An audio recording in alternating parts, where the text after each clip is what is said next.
பயத்திலே நடுங்கும் ஓபிஎஸ், மகிழ்ச்சியில் எடப்பாடி. நண்பர்களே, நம்ம போடக்கூடிய வீடியோக்கள் உங்களுக்கு பிடிச்சிருக்கு அப்படின்னா லைக் அண்ட் சப்ஸ்கிரைப் பண்ணிக்கங்க.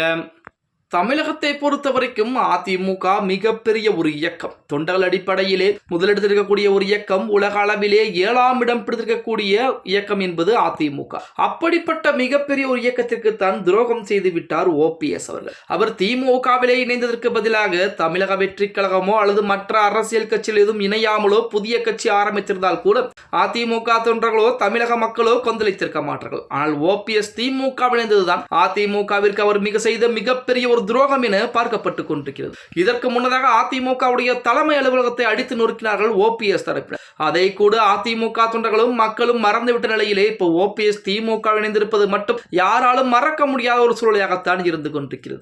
அதிலையும் கூடுதலாக ஓபிஎஸ் என்ன ஒரு தப்பு கணக்கு போட்டு விட்டார் அப்படின்றால், அதாவது ஓபிஎஸ்ஐ பொறுத்த வரைக்கும் நாம் திமுக இணைந்தால் நமக்கு ஆதரவாக கிட்டத்தட்ட 1 லட்சத்துக்கும் மேற்பட்ட தொண்டர்கள் இருக்கிறார்கள். அந்த தொண்டர்களையும் திமுக இணைத்து விட்டால் நமக்கு மிகப்பெரிய மதிப்பு மரியாதை என்பது கிடைக்கும். ஒரே நேரத்தில் 1 லட்சம் தொண்டர்களை அதிமுகவில் இருந்து பிரித்து ஒருங்கிணைப்பு குழுவில் இருக்கக்கூடிய அனைத்து தொண்டர்களையும் திமுகவிலே இணைத்து விட்டார் ஓபிஎஸ் என ஸ்டாலின் மத்தியில் மிகப்பெரிய பெயர் உருவாகும். அதை பயன்படுத்தி நாமும் மிகப்பெரிய ஒரு இடத்திற்கு சென்று விடலாம் என ஓபிஎஸ் தப்பு கணக்கு போட்டு விட்டார். ஆனால் இன்றைய தினம் ஓபிஎஸ்க்கு அது மிகப்பெரிய அடி விழுந்ததை போலத்தான் மிகப்பெரிய ஒரு பயத்தையும் ஏற்படுத்தி இருக்கிறது அப்படின்னே கூட சொல்லலாம். திமுகவில் பிற கட்சியினர் இணையும் விழா ஓபிஎஸ் தன் சொந்த மாவட்டமான தேனியில் நடத்தாமல் மதுரையில் நடத்துவது திமுகவிலே பரபரப்பை ஏற்படுத்தி இருக்கிறார்.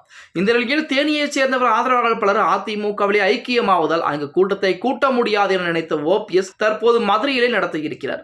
மதுரை என்றாலே அங்குள்ள பிடிஆர் பழனிவேல் தியாகராஜன் அதே போல மூர்த்தி ஆகியோரும் 2 அமைச்சர்கள் இருக்கிறாங்க. அந்த இருவருமே கண்டிப்பாக திமுகவிற்கு ஆதரவாக ஓபிஎஸ்க்கு ஆதரவாக கூட்டங்களை கூட்டுவார்கள் அப்படிங்கிற நம்பிக்கையில் தான் மதுரையிலே நமது ஓபிஎஸ் பார்த்தீங்க அப்படின்னா கூட்டத்தை முடிவு செய்திருப்பதாக செய்திகள் என்பது வெளியாகி இருக்கிறது. சொந்த மாவட்டமான தேனி மாவட்டத்தை விட்டுவிட்டு ஓபிஎஸ் மதுரைக்கு வருவது, தேனியிலே இணைப்பு விழா என்பது நடத்தினால் கண்டிப்பாக நமக்கு பேரடிகள் என்பது விழுந்து விடும் நினைத்த ஓபிஎஸ் தற்சமயம் பார்த்தீங்க அப்படின்னா நேரடியாக மதுரைக்கு வந்திருக்கிறாராம்.